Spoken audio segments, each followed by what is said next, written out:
It's pretty hard not to notice the changes in a person, especially if you've been living with them for several years. My wife was depressed for a long time, and it was hard not to notice. But what really made me wary was the abrupt change in her mood to a more positive side. Matt and I went to school together. We weren't particularly book smart, but we weren't dumb either. In our late teens, we had a conversation and decided that taking on massive college debt wasn't for us, especially when there was good money to be made in the trades. Plumbers were often in short supply, and Matt's uncle was a plumber. He was older than Matt's dad and was reaching an age where he was happy to take on a couple of apprentices that he could underpay while they learned the trade from him. He was also close to retirement, having been careful with his money, and he was looking forward to moving somewhere like Florida, where the milder winters would be easier on his rheumatic joints. Matt imagined either he or both of us could eventually take over the business and expand it. So we joined his Uncle Steve, worked as low-paid apprentices, but gained the foundation and skills we needed. We had a plan, but before that, we went through all the challenges of growing up, navigating our teenage years, learning about life, discovering intimacy, and just as importantly, understanding relationships with both male and female friends. We figured out what made people become and stay friends, what they valued, and what made them want to be around you, being good company, loyalty, and everything else that came with it. In school, we always had each other's backs. People quickly learned that if they messed with one of us, they were taking on both of us. We weren't the biggest guys, but we were tough from sports, and each of us had been in our share of fights. I think our friendship was cemented forever on the day I was getting harassed by two big football players, and Matt jumped in with fists flying.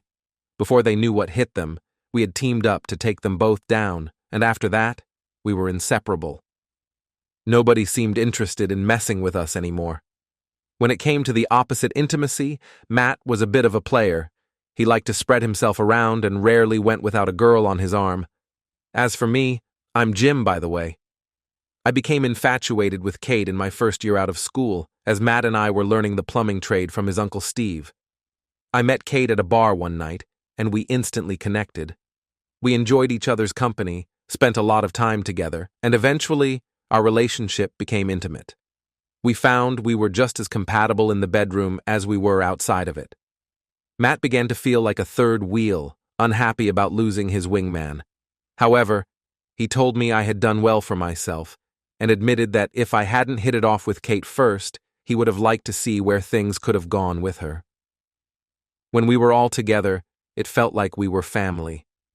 Kate and Matt would often share affectionate hugs, and I didn't think much of it. We were friends after all. You don't worry about your friend around your girl, right? Life went on, and no one embodied that more than Uncle Steve, who retired, sold the business to Matt and me, and moved to Florida. My parents co-signed a loan to help me finance my share of buying out Steve, while Matt's contribution came as a gift from his parents, leaving me as the only one with debt. I had married Kate 2 years ago, and life seemed pretty good. Our marriage was strong, and the business was starting to thrive as we focused on growing it. A bit of advertising and some social media work with past client recommendations soon had us as busy as we could handle. The option was to hire more people, but finding skilled plumbers at rates we could afford was challenging, so we ended up working longer hours.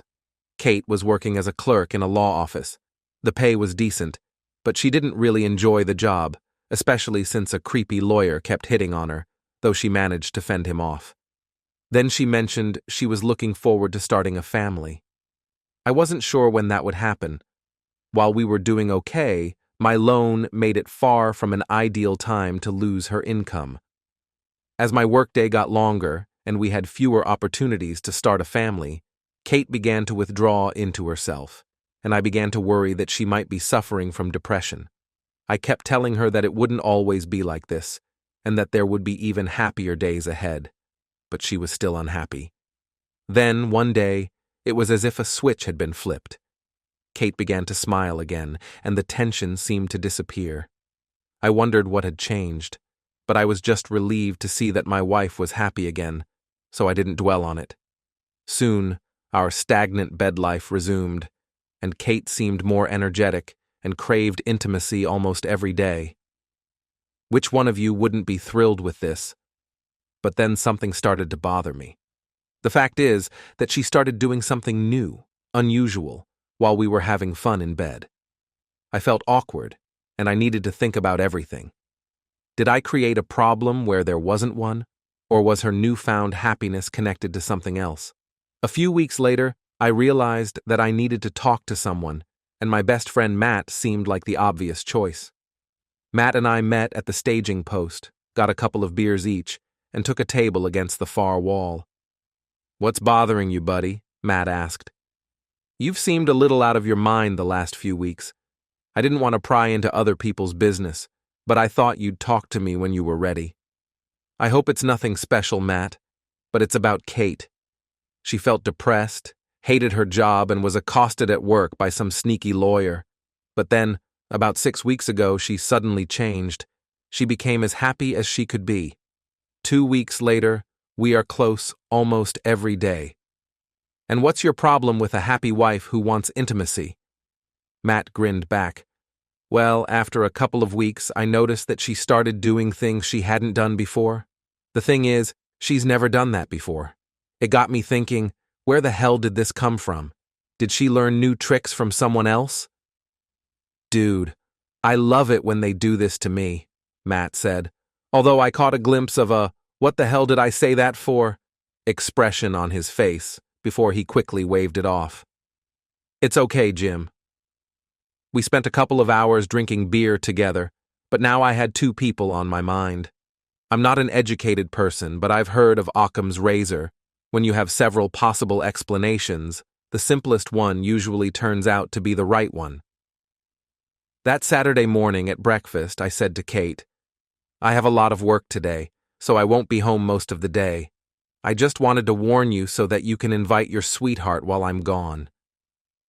Kate was completely stunned, so much so that she couldn't even say a word. "Do you know a guy who likes to have something unusual done to him in bed? Won't you tell me about him?" She ran into the bedroom in tears. I headed for my truck. The job wasn't going to do itself. I lied. I was only going to work until lunch. And yes, the fool fell for this bait. When I got home, Matt's truck was parked in the driveway. At least they weren't in bed when I came in. They were sitting on opposite ends of the sofa, with a box of napkins between them, and about 40 crumpled napkins on the floor. When I entered, Matt stood up to greet me, but only managed to say, "Jim, before my fist smashed into his face, causing him to fall heavily to the floor. "No need to apologize, my best friend. She's your problem now. Kate, pack your things and get out. I never want to see your lying face again in my life." When she started talking, I screamed, "I don't want to hear your lies. Don't say a word, or I'll seriously ruin your lover's life. I'm in the mood to really ruin everything. Just pack a few things and leave. You can pick up the rest when I'm ready. Actually, I'll pack it up and leave it for you at the office. I'm sure your lover will be able to bring it home to you. Now go." A few minutes later, she came out with a bag, and Matt made his way to the couch, trying to stop the bleeding with napkins. "Okay, get out of my house. You both have a meeting with my lawyer next week." I held the door open. Kate couldn't look at me, but Matt tried to speak again, so I punched him in the stomach and he took the hint. They got into Matt's truck and drove away. I spent the rest of the day studying the issue of divorce. In our case, it was quite simple, and the liquidation of the company, which was more difficult, since I was the only one who had any debts related to it. It's time to hire a lawyer. I made an appointment online with a divorce lawyer and hoped that I could find someone who would deal with another issue during the same visit. I met with my divorce lawyer, Karen King, and before diving into the details, I asked her how to terminate my partnership with the man who was sleeping with my wife. She mentioned that her husband, Carl, whose expertise is in corporate law, would join the meeting, as both cases could be interconnected since the same man was involved in each. The divorce itself was straightforward. No kids, we rented our place, and each of us financed our own cars, so it was a typical case. The complexity arose with the business. I had started it before marrying Kate, and she had signed a prenup acknowledging it as a non-marital asset. It was actually Matt who suggested the prenup to protect the business in case Kate and I didn't work out. But now, my business partner was entangled in the dissolution of my marriage, and there was no way I could continue working with him. The challenge was that I still owed a significant amount on the loan I had taken to buy my share of the business. I had taken a copy of the business agreement between Matt and me when we formed the company after taking over from Steve. Carl read through it and said it was straightforward and easy to dissolve. Carl then asked me what I wanted, and I told him in one word: out. He laid out a few options. Jim, you can sell your half of the business. It doesn't have to be to anyone specific. Do you want to keep the business running successfully, or would you rather cause it harm? If you want it to thrive, sell your share to Matt and make him pay a premium for it. If you prefer to damage it, there's likely a larger company that would buy your half, then forcefully liquidate the business so their existing operation could absorb it, effectively destroying your company from the inside. The downside to that approach is that your employees would probably suffer. We now had 5 guys working with us. Good guys, all of whom I liked and ideally wouldn't want to see hurt. The alternative would be to walk away, disappear, avoid repaying the debt, and let the business collapse. Carl, I can't do that. As much as I'd like to vanish and leave this mess behind, my parents guaranteed that loan. I can't stick them with that burden. The issue is that Matt knows this and might use it against me. The meeting concluded with Kate scheduled to receive divorce papers at her workplace in 2 days for maximum embarrassment. Matt was set to receive a notice of intention to dissolve the business partnership within 30 days and an invitation to submit a satisfactory buyout offer.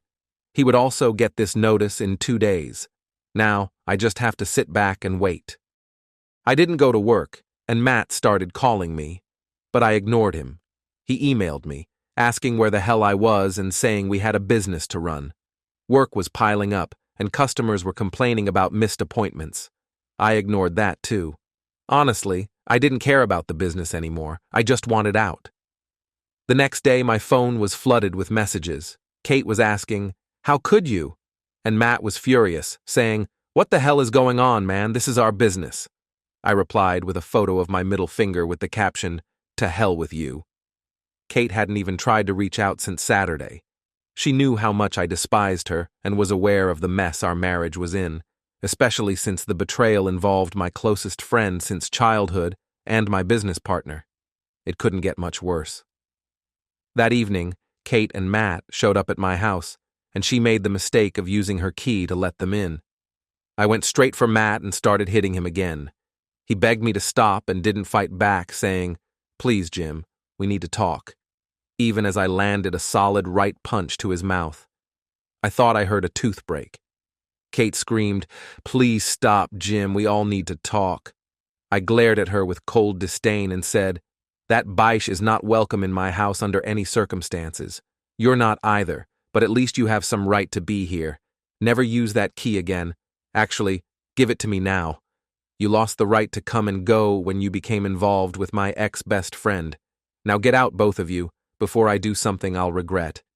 Kate, if you want to talk to me, contact my lawyer and arrange a meeting at her office. I won't see you anywhere with that backstabbing scum you're involved with. Now, leave." Matt said, "I'll be in the office tomorrow morning at 8 sharp. We'll discuss this in front of our staff. I'm selling my share of the business to the highest bidder. Cooper's Plumbing has already made me an appealing offer." He looked enraged and started to respond, but I cut him off and insisted he leave. I took the door key from Kate and locked the door behind them. If they didn't understand the depth of my anger before, they certainly do now. I aimed to ruin both of them if possible. Did I mention that I included adultery in the divorce petition? The main goal was to humiliate Kate, I wanted all our friends, family, her workplace, and everyone else I could think of to know that she was a cheating girl of easy virtue. Fueled by anger, I logged onto Facebook and updated my status to separated, posting the following message. I want to announce the end of my marriage to my soon-to-be ex-wife Kate, due to her affair with my soon-to-be ex-business partner Matt. These two pieces of trash committed the ultimate betrayal. My wife with my best friend. Why? I don't know. I've kicked her out of my house and have only spoken to her to tell her that neither she nor the scum she's now with are welcome here.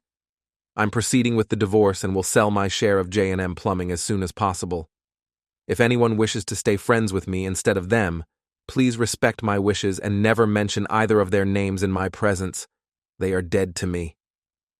By the end of the day, my Facebook page and phone were flooded with notifications all afternoon and evening. I received only one call, which was from my father-in-law, Jim. I addressed him as James, and he said, "Jim, I heard the news. It sounds serious, son. Is there anything I can say or do to help?" I replied, "James, thank you for reaching out. Unfortunately, there's no way to fix this. You could help by asking her to just finalize the divorce papers so we can move on." Jim responded, "She's here tonight. She's heartbroken. She says she was depressed and foolishly sought comfort with your friend Matt. She insists that she only wants you. Will you talk to her?" I told him, "Not tonight, James. She knows I will only speak with her at my lawyer's office. There's no going back from this, and I will never forgive either of them. If possible, I'd prefer never to see either of them again. I'm sorry, but that's how it is. I want to thank you and Martha for everything you've done for me. I'm sorry it has to end this way." James said, "I'm sorry too, Jim. Goodbye for now." At 8 a.m. in our office, I gathered everyone to inform them of the situation and its potential impact on the company. Matt remained silent as I began. "Everyone, I have some troubling news. My unfaithful wife and the person you see behind that desk have been having an affair for at least 2 months. If I find out anyone here was aware of this, there will be serious consequences. Assuming you weren't aware, here's what you need to know. I'm selling my share of the business. I doubt this person can afford it, so I've been in contact with Cooper's Plumbing, who are interested in buying me out. If they proceed, there's a strong possibility they'll shut down this business. They might hire some of you, but that's not guaranteed. If that happens, I'm truly sorry. Unlike this individual, I have a significant loan to manage, and I can't continue as a partner with someone as deceitful as Matt, my former best friend. I need to eliminate this debt and start fresh elsewhere, but it won't be here. Now, if you'll excuse me, I need to discuss the next steps with Matt. I'm sorry for the inconvenience. You're all great people, and I hope things work out for you. If you have the chance to find another job, I strongly recommend you take it." After everyone left, Matt exploded. "For God's sake, Jim, did you have to go so extreme? We can work this out. Kate doesn't want me, she loves you, and I don't want Kate either. I'm not the type for settling down. You need to get over this and focus on your marriage and getting the business back on track. I know you hate Coopers. There's no way you'd sell to them." I smirked and said, "Yeah, I dislike the Coopers, but not nearly as much as I dislike you. Your 30-day deadline is ticking down. What, 24 or 25 days left? Believe me, I'll make sure they get involved, and I hope they shut you down. You won't get an extra day beyond that deadline. If you haven't even started trying to raise funds, you're even more of a fool than I thought. One more thing before I leave. I won't be doing any more work for this company. It's all on you now. If you had put in more effort instead of sleeping with my wife, maybe we wouldn't be having this conversation, you damn snake. And one final note. Treat Kate right, or I'll make sure you suffer some serious physical harm. Got it? I might despise her, but you took her off my hands, so you deal with it, or I'll deal with you when you least expect it, on some dark, quiet night." As I walked toward the door, he tried to plead. "Please, Jim, you know I need you. I can't run this without you. Let's try to move past this."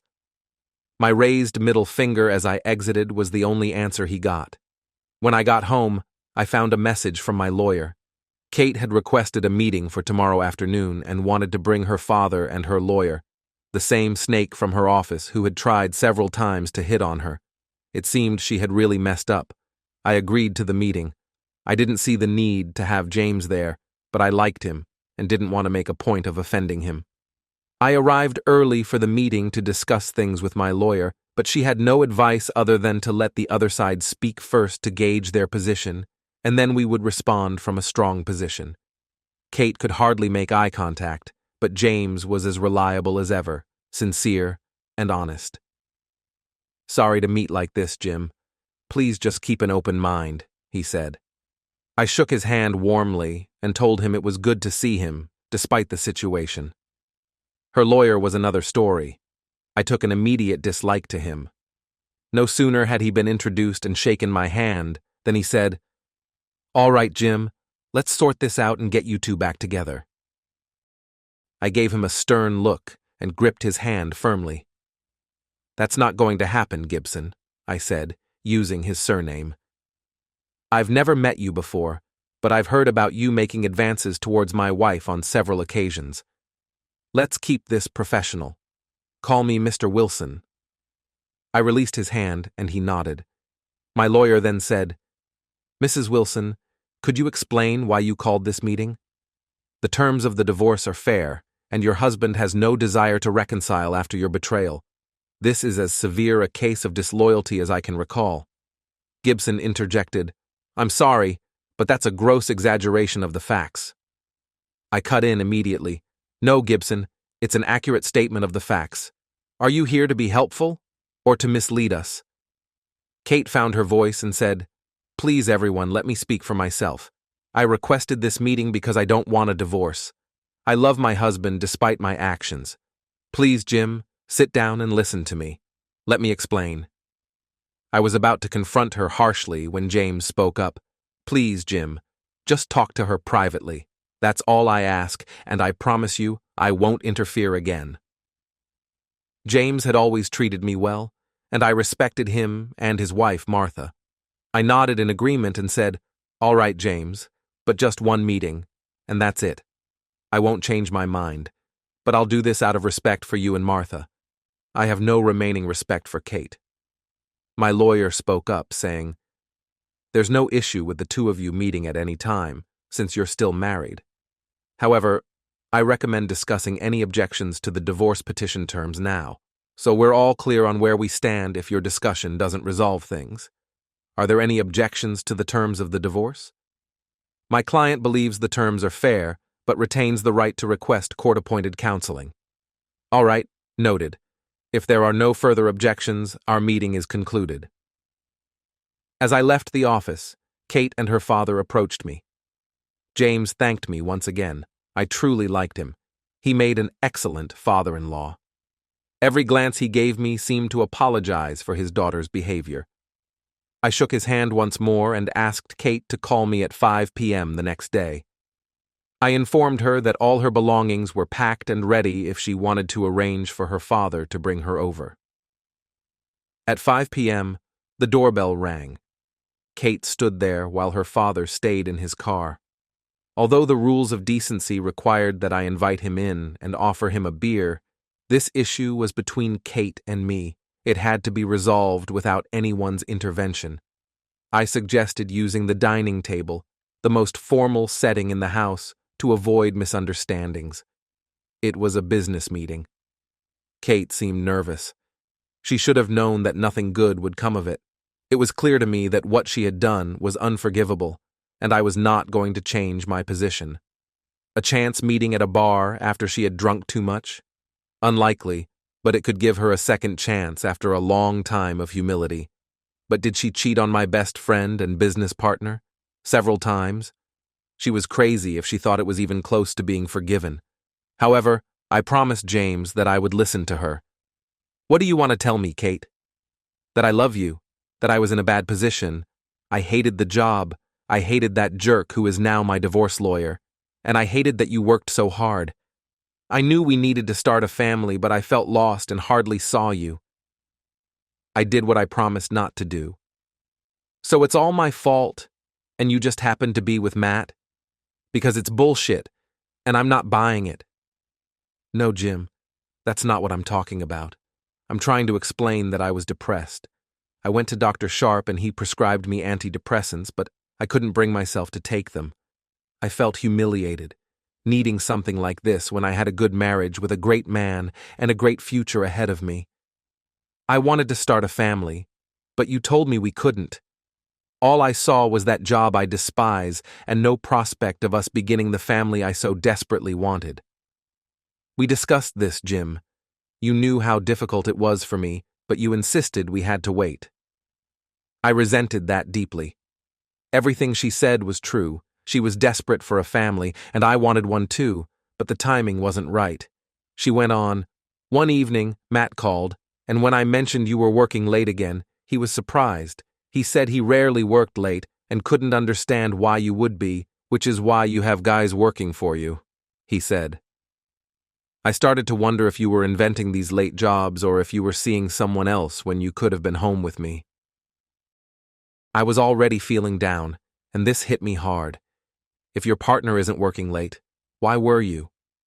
Jim, I broke down in tears, and Matt comforted me like the big brother he's always been to me. Then, I suddenly reached out and kissed him. It was me, not Matt. I reacted to his kindness and got carried away. That's how it all started. It was my fault. I felt him get aroused against me. I needed the affection, and things progressed from there. It wasn't supposed to happen, and we tried to end it twice, both of us agreeing we couldn't do this to you. But I kept pleading with him. My depression was in control, and I needed the comfort. That Saturday, when you came home at lunchtime, we hadn't done anything besides talk, and I ended up crying. That was the extent of it. We agreed it had to end. Then you walked in, and everything fell apart. Jim, I know how deeply Matt and I have hurt you, but you need to understand that while we don't have feelings for each other, we both still care about you. We can't undo what happened, but we are both pleading with you to reconsider and give us another chance. I looked at her, and it was clear she was uncertain about how well her speech had resonated with me. There was hardly any hope in her eyes. Perhaps it was for the best, as her words meant little to me. All it had taken to pull her out of her depression was my best friend's involvement. That was essentially what she was offering, and I couldn't see any path to reconciliation. You have a very odd way of showing love, Kate. None of your excuses make me feel any better about either of you. You and Matt are both deceitful, and I want nothing to do with either of you. I listened, hoping you might have something to say that would make me see you as worthwhile, but you're just cheating trash. I want no further contact with you.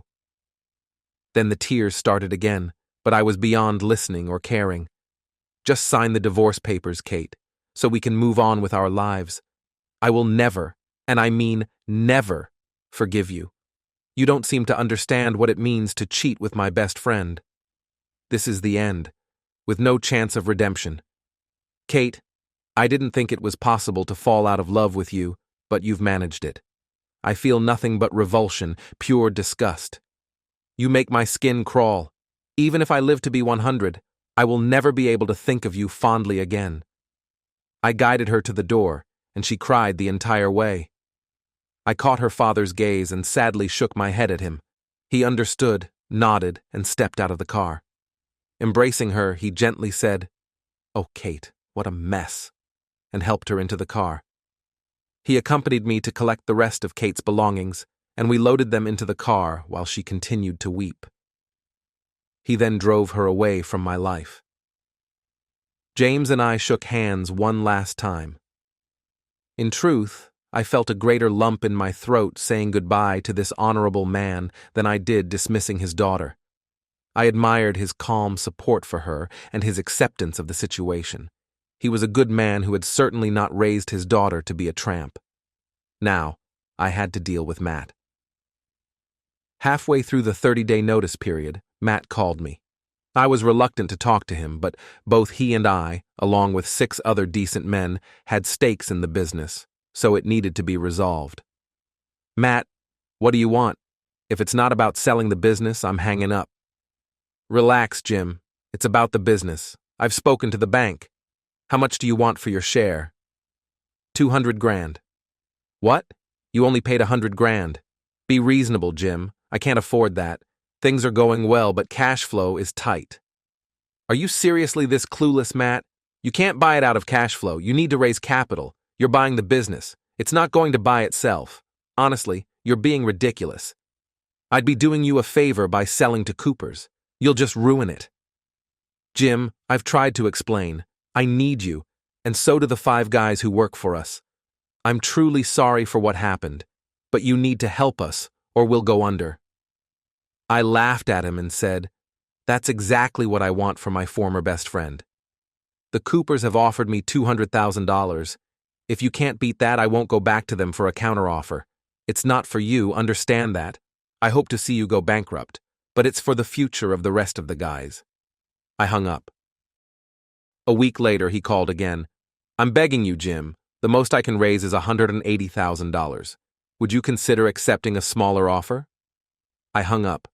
As the deadline approached, Matt called once more. All right, I've got it. I'll give you $200,000. I hung up. What the hell, man? I met your price. $200,000. Why did you hang up? I told you that was Cooper's bid. You needed to beat it, or I'd sell to them. Jim, for Christ's sake, tell me what I need to do. I can't raise any more. $200,005 will buy it. Do you want it? That's the price. Okay. You got it. I hung up. On the deadline day, my lawyer Carl confirmed that the funds had been received. I was done. Nothing kept me here. I planned to tie up loose ends after the divorce and move on. After all, a good plumber is always in demand. Several months passed before I finally received a court date for the divorce hearing. I hoped everything would be resolved quickly so I could leave town and start a new life, putting all this chaos behind me. Sure, that was going to happen. At first, things seemed to be going smoothly. Both parties agreed that the terms were fair. Then, out of nowhere, a wrench was thrown into the works. Kate's sleazy lawyer said, Mrs. Wilson requests that the court order counseling. I exploded. You've got to be kidding me. I told... The judge demanded silence. Mr. Wilson, you will not use that language in my courtroom. I will consider the reasons for counseling. I apologized, and Karen King, my lawyer, stood to speak on my behalf. Your Honor, counseling will accomplish nothing in this case. Given the egregious nature of the betrayal, Mrs. Wilson had an affair for at least 2 months. My client has no intention of reconciling with her. He has made it abundantly clear that forgiveness is out of the question, let alone reconciliation. Counseling would be a futile waste of time. The judge then turned to Kate's lawyer. Mr. Gibson, what does your client hope to achieve through counseling? Gibson stood and replied, Your Honor, Mrs. Wilson would like to address the court herself, if possible. Very well. Mrs. Wilson, you may speak. What do you believe counseling will achieve? Kate stood up. She looked frail, not at all like the woman I once loved. I hadn't seen her in months, and she was a mere shadow of her former self. Your Honor, I did a terrible thing to my husband, and I know that. I'll regret it for the rest of my life, no matter what happens here today. I also know he thinks he hates me now, and that's hard to live with. I feel like I'm falling apart mentally and physically. I'm on antidepressants, but they're not helping. I just need one thing. I need my husband to love me again. Without that, I am lost. When I did what I did, I was in a deep depression, not thinking clearly, and at my lowest point emotionally. Well, until now. Now, life feels meaningless. Your Honor, I need the chance to prove to him that I love him, and that all I've ever wanted since meeting him is to love him, be the mother of his children, and spend the rest of my life with him. Please, Your Honor, grant me that chance. The judge pondered her words. Mrs. Wilson, I hear many things in this court, and it's my duty to assess their value. I believe I've just heard some very sincere, remorseful words. You have my sympathy, madam, but I must determine if counseling could bring any positive outcome to this marriage. Mrs. Wilson, it takes two to tango, and I see no indication that your husband is open to changing his mind. Mr. Wilson, would you consider counseling? Your Honor, I mean no disrespect, but no, I have no interest in counseling or reconciliation with Kate. In fact, if ordered, I would reluctantly face jail time rather than attend such meetings. Things have gone too far, Your Honor. I am somewhat moved by what Jane has said today, but the betrayal was too severe. I can't forgive it, forget it, or even think about living with her again. As I suspected, Mr. Wilson, this is indeed a sad situation. I believe Mrs. Wilson genuinely loves her husband, but that isn't enough to compel him into counseling. I am granting the divorce, and no counseling will be ordered. And that was it. Or at least it should have been.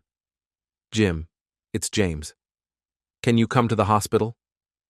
What's going on, James? Why are you calling? Jim, I'm sorry to ask this, but it's about Kate. She might not make it, and she's asking for you. I'll be there, James. When I arrived at the hospital, I asked where Kate was. They asked if I was a relative, and I explained that we were recently divorced, but that she had specifically requested to see me. James saw me and came over. Jim, I don't know how else to say this, so I'll just be direct. Jim, she's pregnant, but she's at risk of losing both the baby and her own life. She hasn't been eating properly. She's the first pregnant woman I know who's actually lost weight during pregnancy. I think she's dying, Jim. She wants to talk to you. Please, talk to her. They took me to the emergency room, and she looked terrible, barely aware of what was happening around her. But when I took her hand, she weakly said, "I'm sorry, Jim. I can't keep our child alive. I'm trying, but my body is failing me. I haven't wanted to live. I didn't even know I was pregnant when I decided to stop eating. I'm sorry. I'm not just killing myself, I'm killing our child too." She could see the doubt in my eyes, knowing I was thinking the child might be Matt's. Then she added, "The baby is yours, Jim. I made him use a codom every time." And then she lost consciousness. I felt tears wetting my cheeks, and it surprised me that I hadn't completely erased my feelings for her. Did this change things? I supposed it did, but whether or not either of them would survive if they didn't, it wouldn't matter at all. The machines she was connected to started blaring alarms when she lost consciousness, and I was ushered out of the room as the medical team rushed in. Outside, James sat there, looking like a man who had aged 10 years since I last saw him at the courthouse. If I had to describe him in one word, haggard. Jim, I'm sorry. When I found out she was pregnant, I just assumed it was probably Matt's baby, but she was adamant that wasn't possible. She had cheated, but she never wanted anyone's children but yours. I didn't feel I had the right to bring it up to you, and if I was wrong, I'm sorry. It's been hard trying to get her to take care of herself. Martha has shocked me, and not in a good way. She feels so betrayed by what Kate did to you that it seems she's not interested in her daughter anymore, like she's given up on her. Jim, I'm not looking for your sympathy. I'm just trying to explain things. I'm caught between a rock and a hard place, and to be honest, I'm at my wit's end.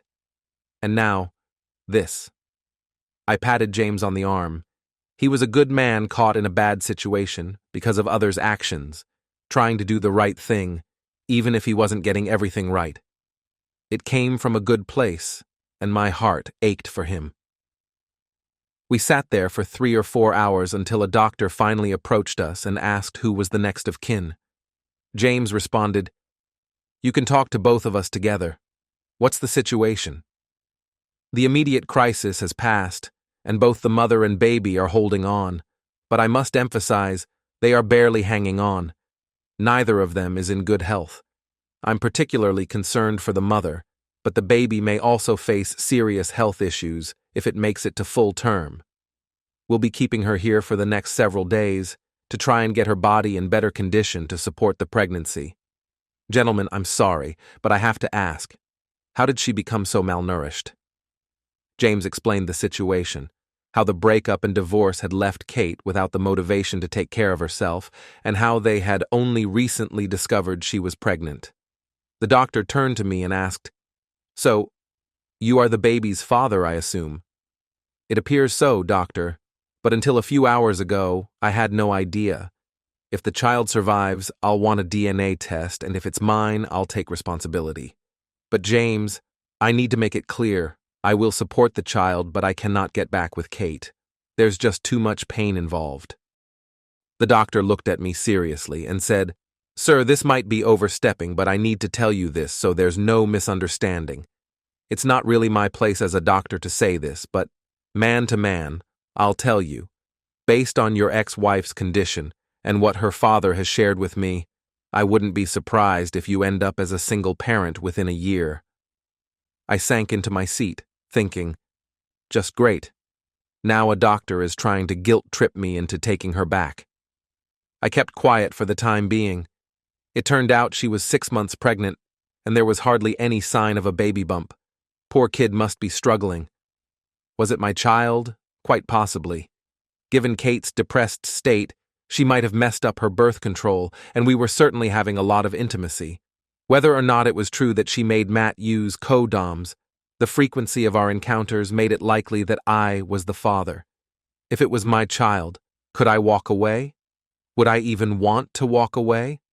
What kind of relationship could I tolerate having with the child's mother? Just when I thought I had finally escaped my problems and was ready to leave town, life was getting very complicated. Remarkably, both mother and child survived thanks to the specialized care they received once her pregnancy and complications were properly understood. The baby, a boy, was born just over 4 pounds. Light, but not unprecedentedly so, and otherwise surprisingly healthy. Under medical supervision, Kate gained weight and recovered fairly well, though concerns remained about any potential long-term effects on her health and future fertility. Unfortunately for me, a DNA test confirmed that I was the father, a complication I had feared ever since learning it might be possible 3 months ago.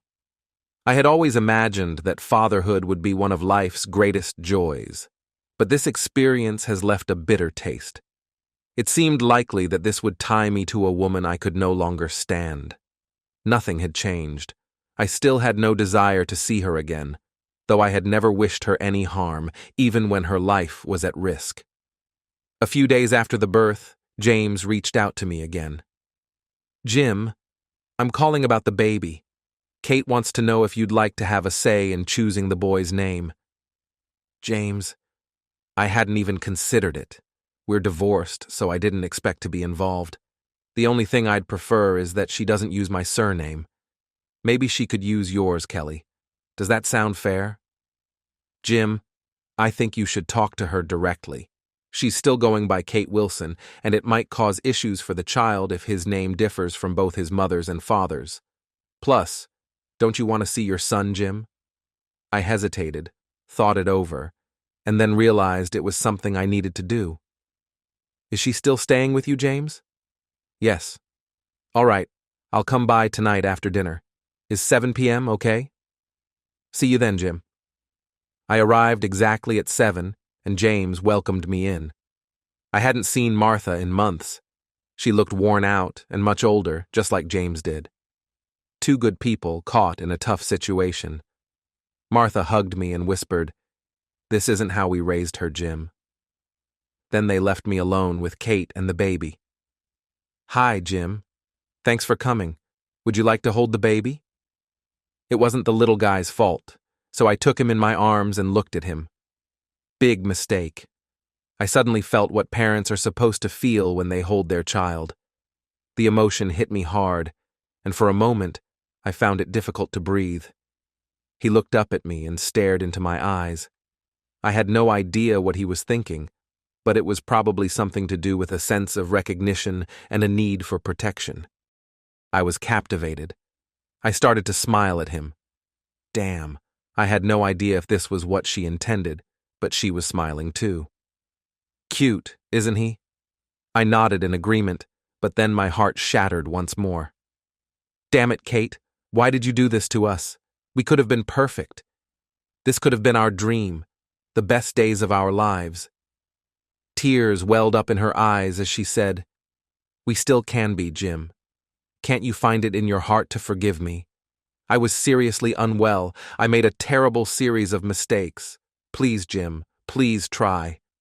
I tried to hand him back to her, intending to leave and never return, but she wouldn't take him. "Kate, take your son. I need to get out of here." Panic was creeping in. "No, Jim. We need to talk. If nothing else, the boy needs a name. But you're not a coward. You've never run from anything. Please, talk to me. We have to work this out for his sake and ours too." I sat back down, still holding my son. This was going to be hard. I felt lost and unsure of what to do, but when I looked into his eyes, I knew I couldn't abandon him.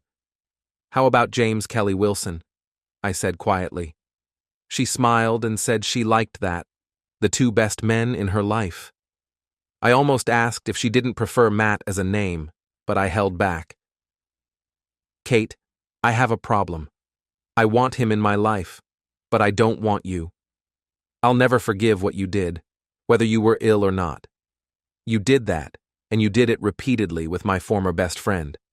I can't live with that, Kate, and I can't live with you. I can't live with someone I don't love. You need to think of a way we can manage this. I'll support my son, but that's all." After selling my share of the business and planning to leave town, the birth of my son made me reconsider. I decided to stick around, at least for the short term. Though I still had a good sum of money after repaying my loan and getting my parents' guarantee canceled, I needed to work. Plumbing was all I knew, so I started my own business as a sole proprietor. I kept the truck from J&M Plumbing and had the signage redone with the new name, Jim Wilson Plumbing. I cheekily added, "former managing partner of J&M Plumbing." If Matt didn't like it, he could try suing me, if he could afford it. Nothing ever came of it, but people recognized my name, and I quickly had all the work I wanted. I set up child support payments for James Jr. on my own terms. It wasn't court-ordered, but Kate didn't argue with the amount I decided was fair. Without telling her, I also established a college fund for him. If he turned out like his dad and didn't want to go to college, he'd get the money on his 25th birthday. Things were fine, but I felt like I was just going through the motions, waiting for something, though I didn't know what. I had planned to start fresh, including the hope of meeting someone new to share my life with. That was going to be more challenging in our town, where everyone knew who I was and what had happened to my marriage. It was a frustrating time for me. I worked, visited my son, and didn't do much else. I had arranged visitation with James Jr., but it wasn't fulfilling. My ex-father-in-law, James, often acted as the go-between, and he was usually the one I met when picking up my son. I made it clear I wanted as little contact with Kate as possible. I had no intention of forgiving her or ever having a relationship with her again. 6 months later, James told me that Kate seemed to be struggling mentally again. Like me, her life was filled with work and caring for James Jr. James said she hadn't dated anyone since becoming a mother and had no interest in doing so, even turning down advances, including one from Matt, interestingly enough. This caught my attention. I had assumed that this would be her natural future, even though Matt had said he wasn't interested in her. Perhaps he just wanted her as a casual fling, without any need for romantic gestures. I felt it was time that he experienced a bit more discomfort. I was worried that if Kate was spiraling again, it might affect J&R. I even considered whether I should have her declared an unfit mother and seek full custody. But was I really ready for that kind of responsibility? Full-time single parenthood? Probably not. So, what were the alternatives? I needed to ensure she remained healthy and fit to be a good mother. But how?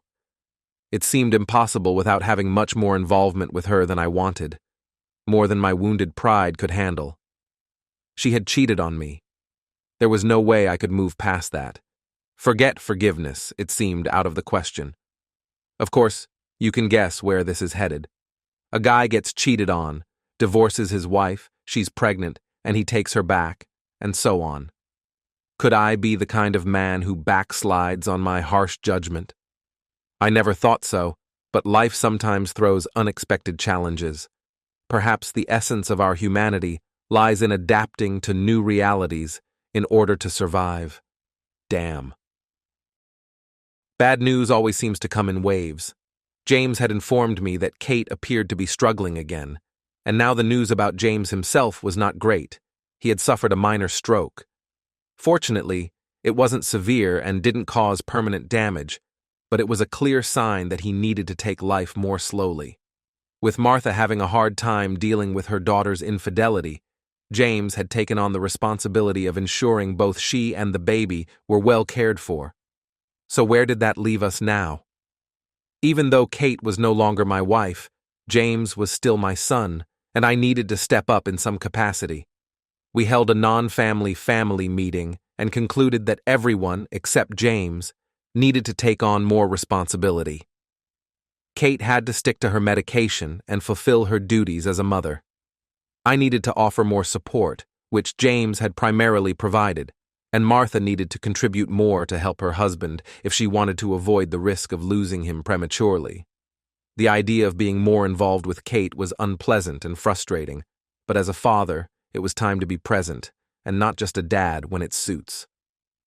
To make it work, I decided I needed to ease Kate's burden to make caring for my son easier. I began bringing pre-prepared meals to their house twice a week and stayed with them for the evening, leaving after J&R went to bed. I also cooked simple meals once a weekend. I wasn't a great cook, but I managed not to poison anyone, and my meatloaf was actually quite decent. This inevitably meant that I was speaking with Kate much more than I had over the past year, since things had gone south. Our conversations started off very slowly and were somewhat awkward, but gradually, we began to talk more as friends, with our shared child being a common interest. As we grew more comfortable with each other, I found it hard to keep up my dislike for her. I wouldn't say I was developing feelings for her, but I realized that showing empathy wasn't as difficult as I had thought. I made it my mission to ensure she followed her medication regimen, and gradually, she started to emerge from her latest slump. It wasn't rocket science to see what she needed, just some smiles and kind words from me. She had been almost literally dying from a lack of affection, being treated like an outcast, and the resulting blow to her self-esteem. Spending some quality time with our son really lifted her spirits quickly. I started to question whether it was right to treat someone I loved so deeply the way I had. She had broken my heart and given me reason to be upset. Many men would say that if a wife cheats, even if it's just a 2-month affair, it's grounds for ending the relationship. But am I not a better man than that? Should I really consider a woman I once loved and now share a child with as worthless? I began to wonder if, despite the wrongs she had done to me, I might have gone too far with my retaliation. After all, I'd already severely punished my former friend on 2 occasions. I had caused him financial trouble by threatening to sell the company to a hostile buyer, started a new business, and taken several of his customers, for which he had paid. I might still make him pay more and regularly, but I had certainly exacted my revenge on him. Should her punishment be so much harsher than his? Well, of course, we had been married, and she had lost that. She had to move back in with her parents, was stuck in a job she despised with no end in sight, and had lost the love she claimed was the only one she wanted. Since she never dated, she was living a lonely life. She had suffered, and so had we all, Kate, Matt, and I. Our lives had been turned upside down. There were no winners in what had once been a close-knit friendship trio, now irreparably torn apart. Matt was dead to me, and I thought Kate was too, until the complication of J&R came into play. I had achieved a measure of revenge on both of them. How much was enough? At one point, I thought the answer might be when hell froze over. Now, however, I had doubts. I had a son to think about, an innocent child, and I needed to step up for him. His mother was borderline depressed since her affair, and my discovery, especially after our divorce and her pregnancy, during which both she and JNR could have died.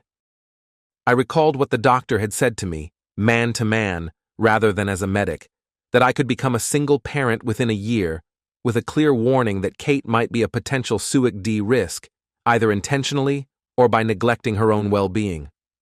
To make matters worse, one of the best men I ever knew, my ex-father-in-law James, had nearly exhausted himself and jeopardized his own health by trying to solve everyone else's problems. Yes, it was time to step up. I needed to talk to Kate to ensure she fully understood what I was proposing. I arrived at James and Martha's house earlier than usual the following Saturday. I needed some time to speak privately with Kate before preparing the meatloaf for everyone. James and Martha were thoughtful enough to give us some space, taking JNR with them. Kate, I've been thinking about our current situation.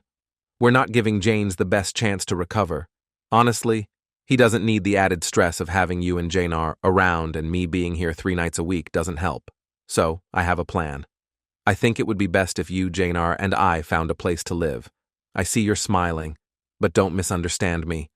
This arrangement would be strictly platonic. I haven't forgotten or forgiven what you and that lowlife Matt did to me. I'm just trying to make sense of our new situation, but the past remains unresolved and likely always will. I'm suggesting this out of respect and concern for your father, who has always been kind to me. This is not primarily for you, though I believe it will make it easier for both of us to provide the care JNR needs. I also understand that you need someone to help manage your medication, and I'm willing to take on that role for the sake of our son, who needs both of his parents. However, if you start a relationship with another man at any point, this arrangement will end. We are divorced, but I will not be your caretaker while you pursue other men. Is that clear? And can you live with these terms? Kate couldn't hide her smile. Yes, Jim, I'd agree to anything to be with you and JNR every day. But I understand that you're setting boundaries. I'll respect whatever you decide, but I want you to know that even though we may be platonic, it won't stop me from trying to rekindle your interest. I'm not talking about flaunting myself, just behaving like a good wife should, minus the intimacy, unless you ever change your mind. If you do, you'll find me ready and willing. If not, I'll accept whatever relationship we can have. So we found a place, and the 3 of us moved in together. Living in such a situation was tense. 2 people who had been deeply in love, one still claiming she was, now living a celibate lifestyle together. For Jim, being with his son 24/7 was both a joy and a challenge. Apart from work, JNR seemed to occupy every waking moment until he went to bed for the night. Fortunately, JNR was a great kid. Despite the complications during pregnancy, he was incredibly healthy, soon reaching the ideal weight for his age and sleeping nearly 8 to 9 hours each night. He was the kind of child dreams are made of. When awake, he was a bundle of energy, walking at 10 months and speaking a few words by 14 months. Although their domestic life seemed almost perfect, despite Jim's ongoing mistrust and occasional open hostility towards Kate on bad days, an outsider might have considered them a typical happy couple. In their 3-bedroom house, everyone had their own room, with the adults using theirs to cope with the frustrations of a celibate lifestyle. Jim knew he wasn't bound to celibacy like Kate, but something prevented him from seeking relationships elsewhere. He had resolved that if he did get involved with someone, he would keep it separate from the house. James had returned to the person everyone was used to, relieved from being the primary caregiver for Kate and JNR. He was back to being the strong figure who had supported his family through a major crisis. Martha, too, seemed to be emerging from her funk alongside Kate. It was clear that such a situation could not last forever. It was unnatural for 2 people in their early 30s to lead a celibate lifestyle. Kate was the first to give up. Over the past few months, she had noticed that Jim was becoming increasingly tense and withdrawn. The controlled, emotionless atmosphere in which they lived was clearly taking its toll on him. Kate decided it was time to address the issue directly. Jim, I love you and I know you better than you know yourself. I've never seen you so upset. You need to engage in intimacy, relieve yourself, and lose your temper regularly. I'm ready to be whatever you want me to be. But if you don't need me, then go find someone else. I feel like you're about to have a major breakdown, and I'm worried about what it might do to us. These last 9 months have been a relief to me. I'm living with you again, even though the lack of physical intimacy is driving me crazy. If you go crazy, I'm afraid I won't be able to handle it without you. Jim knew she was right, but he didn't want to admit it. He grabbed the keys and said he'd be back later. For the first time since they moved into this house, he left before their child fell asleep, another sign that tension had reached a dangerous level. Without thinking, he found himself at the staging post, a bar he frequented with Matt. It had been nearly a year since their last conversation, and Jim hoped it would remain that way for many more years. He quickly realized that this was not the right place for him. As soon as he arrived at the bar, he saw Matt in the mirror behind the counter, making his way over. Jim considered leaving but was already too late. "Can I buy you a drink, stranger?" Matt asked, extending his hand for a shake. It was clear that Matt was offering an olive branch, but Jim had no intention of accepting it. "Get the hell away from me, traitor." "Come on, man, let it go. I've apologized 1,000 times for being a fool, and I genuinely regret it. Please, have a drink with me. I heard you and Kate are living together and have a kid. Congratulations, I'm happy for you." "To hell with you, Matt. We live together, but we are not back together. We never will be because of you. Yes, we share a son, but we are not married and never will be again. Thanks to you, my former best friend. I thought you might have tried to make a move on her, but then I remembered you're the type who wants a quick fling but isn't man enough for a serious commitment. Jim, after your divorce, I did try to be with her again. I was ready for a long-term commitment and thought she was worth it. But she told me you were the only man she wanted to settle down with. You dumped her and said you hated her, but she only loves you. If you weren't so stubborn, you'd have a woman who knows she made a mistake and would never repeat it. Jim, I know I'm probably the worst best friend ever, but after all these years, I just want what's best for you. Kate is the best thing you could have in your life. I know I'm probably angering you, and if you want to take me outside and beat me up again, I won't fight back. I've hurt you enough in one lifetime, and I won't do it again. Do you know how it sometimes happens when you hear something from someone and it resonates so deeply that you completely believe it? It was one of those moments. It was far from something that could restore a broken friendship, but it struck a chord with Jim. It was enough for him to feel that he had taken full revenge on Matt. Jim glanced at Matt, nodded curtly, and turned to leave the bar. When he returned home, he called Kate softly, but received no answer, trying not to wake the younger one. He went to her closed bedroom door and knocked, but there was no answer, so he cautiously entered and found her crying quietly, probably upset by his early departure. Jim slid into bed next to Kate. He pulled her to him and kissed her.